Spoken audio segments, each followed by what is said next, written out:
Hello students, good morning. मैं JP Agnihotri आज आपको क्लास 12 की केमिस्ट्री पढ़ाऊंगा। सबसे पहले आपको एक चीज जरूर करना है। सबसे पहले अपने आप को प्रिपेयर करिए कि हमें ऑनलाइन क्लासेस ही पढ़ना है। उसके लिए ये आवश्यक है कि आप ऐसा माने कि हम ऑनलाइन नहीं बल्कि ऑफलाइन यानी क्लासरूम में बैठे हैं और हमारे सामने सर पढ़ा रहे हैं। जब आप अपने दिमाग में ये चीज रख लेंगे तो आपको सहज ही ये ऑनलाइन क्लास भी आपको समझ में आने लगेगी। पहली बात है, मतलब माइंड को कंसंट्रेट करना आवश्यक है। आप यहाँ पर एक चीज जरूर है कि आप डायरेक्टली जैसे क्लास में हम लोग तत्काल फेस टू फेस क्वेश्चन करके तत्काल उत्तर पा सकते हैं, तो ऐसा तो जरूर नहीं होगा।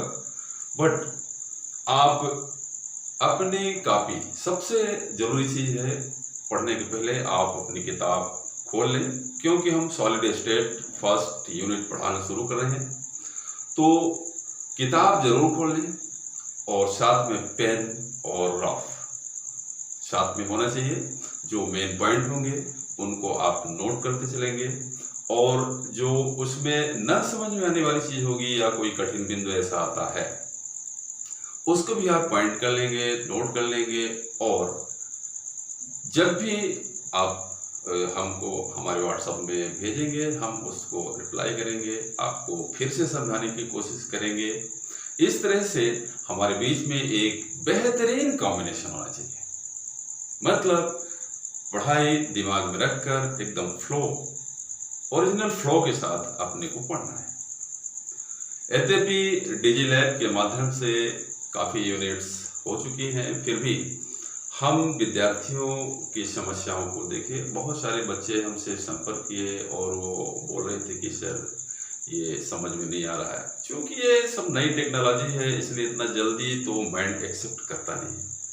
फिर भी हम इसीलिए पुनः इसको रिवाइज कर रहे हैं और फर्स्ट यूनिट से ही शुरू कर रहे हैं, सो दैट आप यहाँ पर सबसे पहले ये सॉलिड स्टेट फर्स्ट यूनिट में है, यानी ठोस अवस्था। इसे हमने 7 पार्ट में कन्वर्ट कर दिया है, जिसमें पहले आज हम केवल आपको इसका सॉलिड का क्लासिफिकेशन बताएंगे। सेकंड वीडियो में हम यूनिट सेल और पैकिंग हो सकता है कि दोनों अथवा एक एक करके जैसा भी होगा समय के अनुसार आपको हम सेट करेंगे, समझाना चाहेंगे और समझाएंगे भी। आपको अच्छे से समझना है। सबसे पहले mind open please and listen. यहाँ पर सबसे जरूरी है कि आप सॉलिड स्टेट किसका मतलब मैटर, पदार्थ, आपने 11th में पढ़ा था। पदार्थ की 3 अवस्थाएं, solid, liquid and gases. Solid तो आप जानते हैं कि सॉलिड स्टेट में जो पदार्थ की, मैटर की सॉलिड स्टेट होती है, ठोस अवस्था होती है, उसमें जो कण होते हैं, कण बहुत ही पास होते हैं, मतलब एक दूसरे के इतना नजदीक, बहुत सटे हुए से बिल्कुल। मतलब constant particles are close packing, बिल्कुल सटे हुए होते हैं। इनके बीच इंटर पार्टिकल्स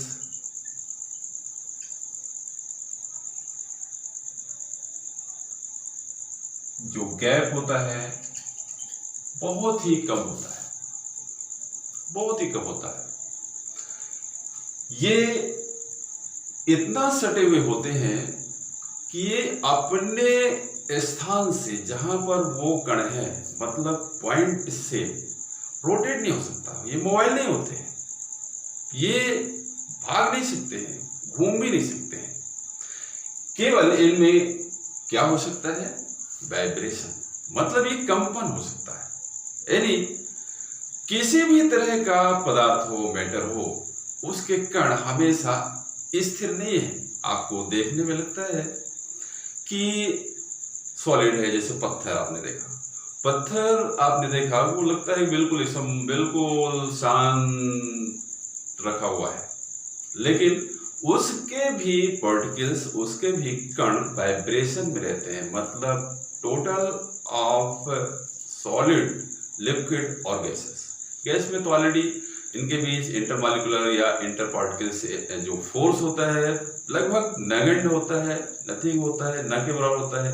इसलिए ये एक दूसरे से फ्री रहते हैं और बिल्कुल फ्री स्टेज में जितना भी चाहे, जितनी भी दूरी हो, ये भागते रहेंगे।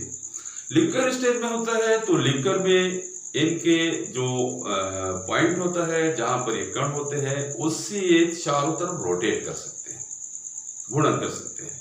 इसीलिए द्रवों में बहने की प्रवृत्ति होती है। सॉलिड में ये ऐसे अरेंज्ड रहते हैं कि इनके बीच का जो इंटरमॉलिक्यूलर्स या इंटर पार्टिकल्स जो स्पेस होता है लगभग नगण्य होता है और ये अपने पोल यानी पॉइंट या पोल के अराउंड चारों तरफ घूम नहीं सकते। ओनली इट्स वाइब्रेट, सिर्फ वाइब्रेशन हो सकता है। अतः इनका शेप मतलब आकार बिल्कुल फिक्स होता है, निश्चित होता है। मतलब सॉलिड निश्चित आकार रखते हैं, है ना। तो इस तरह से हमने ये जाना कि इनके बीच जो सॉलिड होता है, सॉलिड का आकार निश्चित होता है ना। आयतन भी निश्चित होगा इनका, मतलब आयतन और आकार दोनों नहीं बदलते हैं। आप चाहे जहां भी रख दें, सॉलिड है। जैसे मान लो कि ये पेन है, ये भी सॉलिड है। इसको आप जहां भी रखेंगे इसी आकार का रहेगा और इतना ही स्थान घेरेगा। चाहे आप नीचे रखें, टेबल में रखें, छत में रखें या अन्य कहीं भी जगह ले जाएं। मान लो एक आपके पास कुर्सी है, कुर्सी आपके नीचे रखी हुई है, आप उसको छत में ले जाके रखेंगे तब भी उतना ही स्थान घेरेगी और उसका साइज नहीं बदलेगा, उतना ही रहेगा। कुल मिला के आप कह सकते हैं कि सॉलिड का शेप एंड वॉल्यूम, आयतन फिक्स होता है, निश्चित होता है। अब हम चलते हैं इसके पहले पॉइंट में। सबसे पहला पॉइंट है क्लासिफिकेशन ऑफ सॉलिड, ठोस का वर्गीकरण। ठोस का वर्गीकरण हम दो प्रकार से कर सकते हैं। एक पार्टिकल्स यानी कणों के अरेंजमेंट के आधार पर, और दूसरा वर्गीकरण इंटर पार्टिकल्स फोर्स के आधार पर। दो तरह से कर सकते हैं। एक क्या होगा? अरेंजमेंट के आधार पर और नेचर के आधार पर भी कह सकते हो आप। तो अरेंजमेंट के आधार पर एक हो गया, दूसरा क्या हो गया? इंटर पार्टिकल फोर्स के आधार पर वर्गीकरण। अब हम सबसे पहले लेंगे अरेंजमेंट या नेचर के आधार पर क्लासिफिकेशन।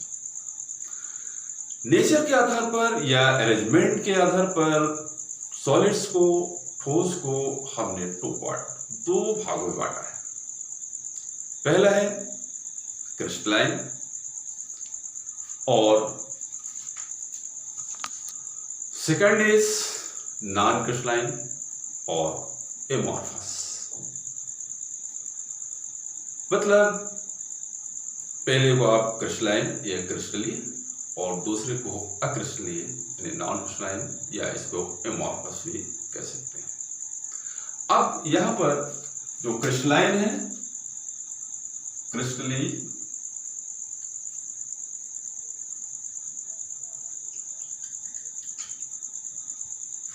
क्रिस्टलीय ठोस, क्रिस्टलाइन सॉलिड्स। क्रिस्टलीय ठोस क्या है? आपने किताब में पढ़ा होगा और कई जगह और भी आपने देखा होगा। क्रिस्टलाइन, क्रिस्टलीय ठोस से मतलब क्या है?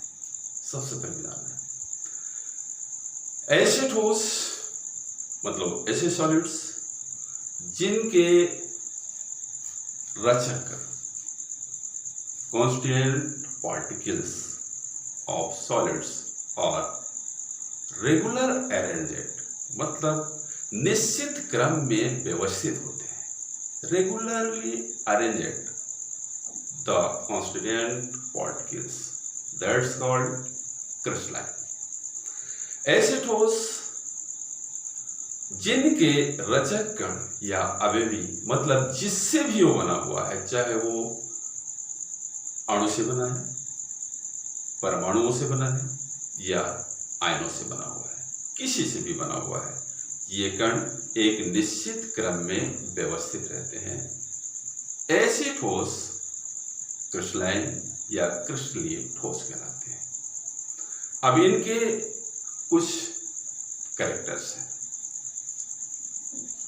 जैसे पहला कैरेक्टर, क्रिस्टलीय ठोस के रचक कण कांस्टेंट पार्टिकल्स एक नियमित क्रम में या रेगुलर अरेंजमेंट होता है, मतलब निश्चित क्रम में व्यवस्थित रहते हैं।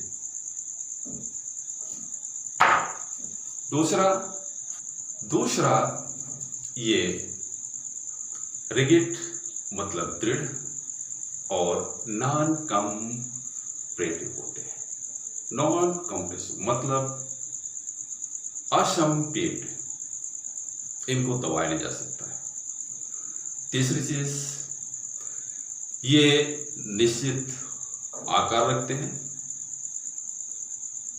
निश्चित रूप से इनमें जो, और चौथा जो पॉइंट है, इनकी जो बाहरी सतह भी होती है उसमें भी रेगुलर अरेंजमेंट होता है, निश्चित क्रम होता है, मतलब इनके जो पार्टिकल्स होते हैं वो एक निश्चित क्रम में व्यवस्थित रहते हैं।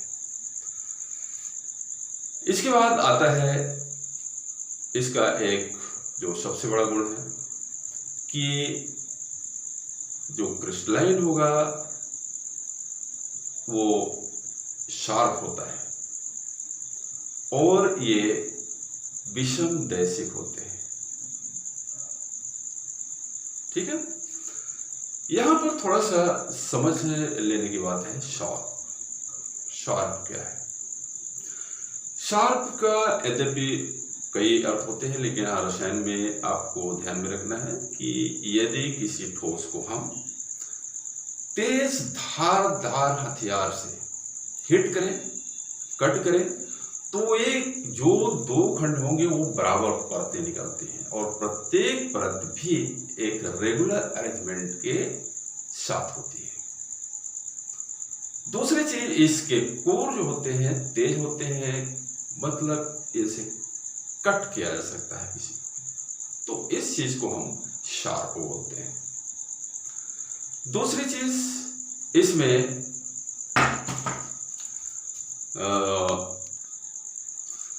अगली चीज जो सबसे मेन पॉइंट है, विषम दैशिक प्रभाव, विषम दैशिकता जिसे बोलते हैं आप, यानी एन आइसोट्रोपिक कैरेक्टर सॉलिड का, क्रिस्टलाइन का, इसमें विषम दैशिकता पाई जाती है। विषम दैशिकता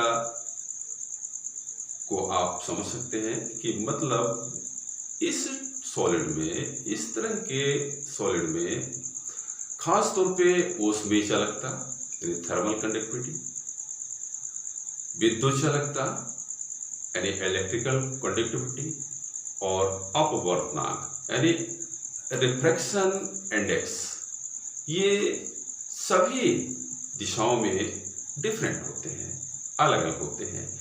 इसे हम, इस गुण को ही विषम दैशिकता कहते हैं। ठीक है, अब दूसरे आते हैं नॉन क्रिस्टलाइन या एमार्फस, सेकंड में आता है नॉन क्रिस्टलाइन या और एमोर्फस।